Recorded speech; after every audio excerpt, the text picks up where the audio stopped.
आहे। बांगलादेशातील युनूस सरकारने हा वादग्रस्त निर्णय घेतलेला आहे।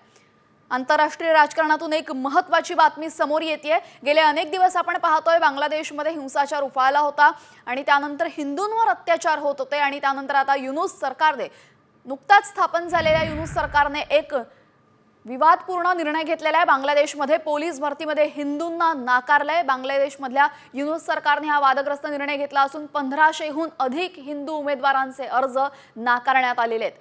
भारत आणि बांगलादेश वातावरण त्यामुळे आणखीन चिघळणार असल्याची शक्यता आहे। गेले अनेक दिवस आपण बघतोय बांगलादेशमध्ये हिंदूंवर अत्याचार होत आहेत, हिंदू मंदिरं तोडली जात असल्याचे व्हिडिओ वारंवार समोर येतात आणि नुकतंच युनूस सरकारने एक वादग्रस्त निर्णय घेतलेला आहे। बांगलादेशमध्ये हिंदूंना पोलीस भरतीमध्ये नाकारण्यात आलेला आहे। हिंदूंना नोकरी नाकारण्यात आलेली आहे आणि याच वादग्रस्त निर्णयामुळे पुन्हा एकदा बांगलादेश आणि भारतामधले संबंध आणखीन चिघळण्याची शक्यता आहे। गेले अनेक दिवस आपण बघतोय बांगलादेश सोबतचे भारतीय संबंध काही फारसे ठीक नाही आहेत, कारण की तिथे हिंदूंवर सातत्याने अत्याचाराचे व्हिडिओ समोर येत आहेत।